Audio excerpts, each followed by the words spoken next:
आपके BTST trades कौन से होंगे? बीटीएसटी पूछ रहा हूँ क्योंकि मुझे पता है आप एसटीबीटी नहीं देंगे। जी, तो HUL रहेगा फर्स्ट काउंटर। 2987 का करंट मार्केट प्राइस है, स्ट्रॉन्ग ट्रेंड में चल रहा है। हल्का सा डिप दिखा था 2 दिन में, तो सपोर्ट एरिया से वापस अच्छा बाउंस करा है। तो BTST करे for targets of 3100, stop loss up 2925 का बनाइए। और मेटल क्षेत्र में आप टाटा स्टील को भी BTST कर सकते हैं, जो डे हाई के आसपास ट्रेड हो रहा है, एक शानदार ब्रेकआउट कर चुका है और 170 173 के रेंज की शॉर्ट टर्म टारगेट्स छूने की तैयारी कर रहा है। तो ये टारगेट के लिए आप 161 का स्टॉप लॉस बना के बाय कर सकते हैं। ठीक है, 161 का स्टॉप लॉस, 173 के टारगेट टाटा स्टील के लिए। अच्छा, टाटा स्टील में कल के सत्र में हमारी जब बातचीत हो रही थी हमारे एक्सपर्ट से, चंदन तापड़िया थे, उनसे हमने पूछा था कि टाटा स्टील में करना क्या है, तो उन्होंने बोला था कि 162 165 के लिए आप इसको ट्रेड कर लीजिए, बाय कर लीजिए।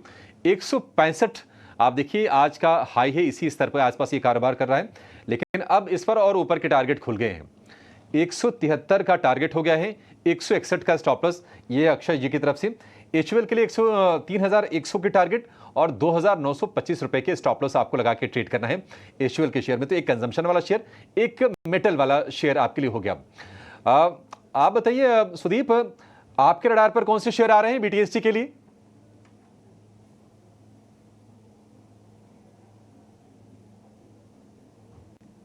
सुदीप जी अनम्यूट कीजिए सर, बार बार आप म्यूट कर दे रहे हैं। अपोलो टायर में एक अच्छा मोमेंटम बना हुआ है। अपोलो टायर में 548 के स्टॉप लॉस के साथ 565 के टारगेट्स के लिए BTST अपोलो टायर में किया जा सकता है। और दूसरा स्टॉक जो नजर आ रहा है वो है नेस्ले। नेस्ले में भी एक स्ट्रॉन्ग मोमेंटम नजर आ रहा है। अराउंड 2720 के स्टॉप लॉस के साथ यहाँ पे 2820 के टारगेट्स आ सकते हैं। वीकली चार्ट्स पर स्ट्रॉन्ग ब्रेकआउट है, तो मुझे लग रहा है ये मोमेंटम जारी रहेगा और एक आउट परफॉर्मेंस नेस्ले में देखा जाएगा। ठीक है, अपोलो टायर्स में काफ़ी टाइम से अच्छा मूव चल रहा है और 548 का स्टॉप लॉस, 568 के टारगेट के लिए आप इसको ट्रेड कर लीजिए।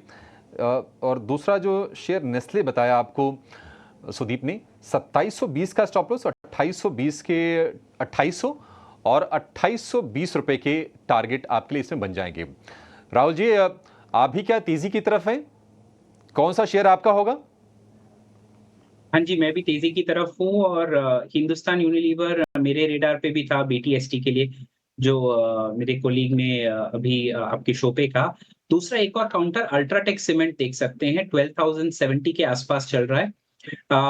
इवन शॉर्ट टर्म के लिए अल्ट्राटेक सीमेंट अच्छा लग रहा है। 11,680 का स्टॉप लॉस रख सकते हैं शॉर्ट टर्म के लिए। और BTST के लिए प्योरली प्ले करना चाहते हैं तो 12,250 का टारगेट रख सकते हैं और शॉर्ट टर्म के लिए 12,700 का टारगेट रख सकते हैं। ठीक है, 12,250 और 12,700 BTST करनी है। 12,250 थोड़ा सा और लंबा रखना है। 12,700 के टारगेट आपको अल्ट्राटेक सीमेंट में बन जाएंगे। डे हाई पर यह भी शेयर ट्रेड कर रहा है, तो बिल्कुल मोमेंटम जहां पर मजबूत है, जहां पर लगता है कि नहीं प्राइस एक्शन हो सकता है, वो शेयर चुन के हमारे एक्सपर्ट्स आपके लिए दे रहे हैं।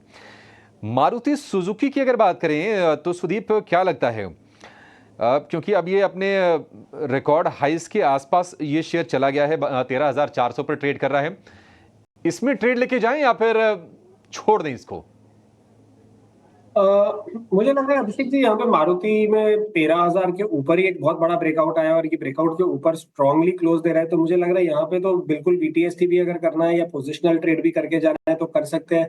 साथ ही साथ अभी जो इसके लिए लेटेस्ट ट्रिगर है, जो Hyundai का IPO के बारे में बात हो रही है, वहां पे जिसका उसके लिए भी जो क्लियरेंस मिला, ये भी उसके लिए एक बहुत बड़ा ट्रिगर हो चुका है। तो मुझे लग रहा है जो पहले पिछले 1 महीने में हमने देखा था कि 2 व्हीलर्स चल रहे थे, अब मुझे लग रहा है 4 व्हीलर्स की तरफ वो झुकाव आया है। तो यहाँ पे इसको लेके जाना चाहिए अगर, और पोजिशनली भी होल्ड करना चाहिए। जब तक 13,000 होल्ड करता है तब तक 13,900 और 14,200 के लेवल्स भी मारुति में आ सकते हैं। ठीक है, 13,900 14,200 के भी लेवल आ सकते हैं मारुति के लिए। लेकिन मारुति के शेयर में जो तेजी हो रही है, ये हो क्यों रही है? क्यों ये निफ्टी का टॉप गेनर है? बड़ी तेजी के पीछे की जरा वजहों को समझते हैं। सृष्टि साथ में है हमारे, वो ऑटोज को बहुत अच्छे से ट्रैक करती हैं, कवर करती हैं। सृष्टि समझते हैं कि क्या ट्रिगर बन रहे हैं। सृष्टि बताइए, मारुति फुल कह सकते हैं कि 5th गियर में चल रहा है शेयर, ये क्या रीजन है इसके? बिल्कुल अभिषेक अब ये भी कहते सकते हैं कि शायद नाइट्रो भी उसने लगा लिया हो, फिफ्थ गियर तो दिख ही रहा है। पर इसके अलावा आप देखिए तो ऐसी कुछ पॉलिसी डेवलपमेंट्स भी हो रहे हैं जिससे मारुति सुजुकी को आने वाले टाइम में फ़ायदा हो सकता है। हालांकि अभी फ़िलहाल कोई निर्णय नहीं लिया गया है, पर रिपोर्ट्स ये बता रही हैं कि कर्नाटका सरकार जो है अब स्ट्रॉन्ग हाइब्रिड्स और साथ ही ईवीज़ को राहत देने की तैयारी में है टैक्स के फ्रंट पे। अगर बात करें कुछ रिपोर्ट्स की तो उनका ये मानना है कि अगले 5 साल के लिए नई ईवी पॉलिसी भी कर्नाटका सरकार जो है उस पर विचार कर रही है, जिसमें कि अगर स्ट्रॉन्ग हाइब्रिड्स जो कि 25 लाख के अंदर हैं उनमें पूरी तरीके से रोड टैक्स हटा दिया जाए, ये पॉइंट भी शामिल है। अगर हम बात करें मारुति सुजुकी की तो यहाँ पे हम जानते हैं कि कुछ समय पहले यूपी सरकार ने भी स्ट्रॉन्ग हाइब्रिड्स में अपना रोड टैक्स और जो सेस था उसको हटाया था, और ये काफ़ी बेनिफिशियरी और बहुत ही पॉजिटिव खबर साबित होती है कंपनी के लिए, क्योंकि अभी जो दबदबा है पूरे स्ट्रॉन्ग हाइब्रिड स्पेस में वो एक मारुति सुजुकी और दूसरा टोयोटा का है। इसके अलावा कर्नाटका क्यों अहम बन जाता है, क्योंकि यहाँ पे सरकार जो है सिर्फ ना ही ये बोल रही है कि हम जो है जो आपकी सेल्स हैं उसको थोड़ा बेटर कर सकते हैं, जो टैक्स अगर कम होते हैं तो लाजमी सी बात है कि लोग इसको आएंगे, बढ़ेंगे आगे और ज़्यादा खरीदेंगे।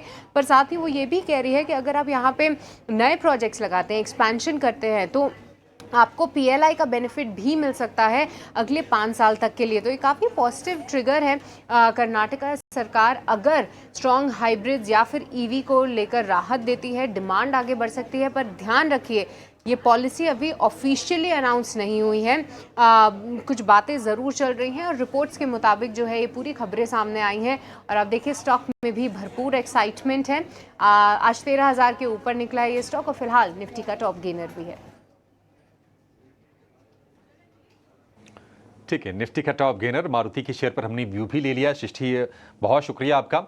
चलिए इसी स्पेस यानी कि ऑटो स्पेस से ऑटो इंसिलरी की बात करते हैं और मदरसन सुमी को जरा एक बार चेक कर लेते हैं।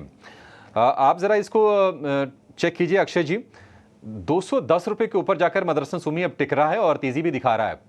आप क्या टारगेट्स देख रहे हैं और क्या इसमें अगर तेजी में है तो होल्ड करें, नहीं है तो क्या नई तेजी कर सकते हैं इसमें? जी, एक फ्रेश ब्रेकआउट दे रहा है और 210 पे अभी इंट्राडे में ब्रेकआउट हो रहा है और आइडियल बीटीएसटी कैंडिडेट है ये। तो जिनके पास है बहुत ही अच्छा ब्रेकआउट है। ये पोजीशनल टारगेट आपको 230 से 235 तक बनता हुआ दिख रहा है और अगर बीटीएसटी कर रहे हो तो 220 222 तक कल आपको ये दिख सकता है। तो ओवरऑल एक पॉजिटिव नजरिया है। 200 का एक सपोर्ट बेस बन चुका है, ब्रेकआउट भी हो चुका है, तो बाय करने की सलाह रहेगी संवर्धन मदरसन में। ठीक है, बाय करने की सलाह है संवर्धन मदरसन में। आज बाजार में ना पूरी तरह से एक्सपायरी का एक्शन दिख रहा है। अगर आप रोल ओवर्स चेक करेंगे तो अभी हम ऐसी उम्मीद करके चल भी रहे थे कि शायद इसी रेंज में रोल ओवर जाए, 72, 73, 74% के आसपास, 72.5 करीब रोल ओवर हैं। और अगर हम कुछ स्टॉक्स की बात करें, रोल ओवर वाले कुछ स्टॉक्स जरा पूछ लेते हैं। सुदीप, आप जरा एक बार एचडीएफसी बैंक देखिए, अब तक करीब इसमें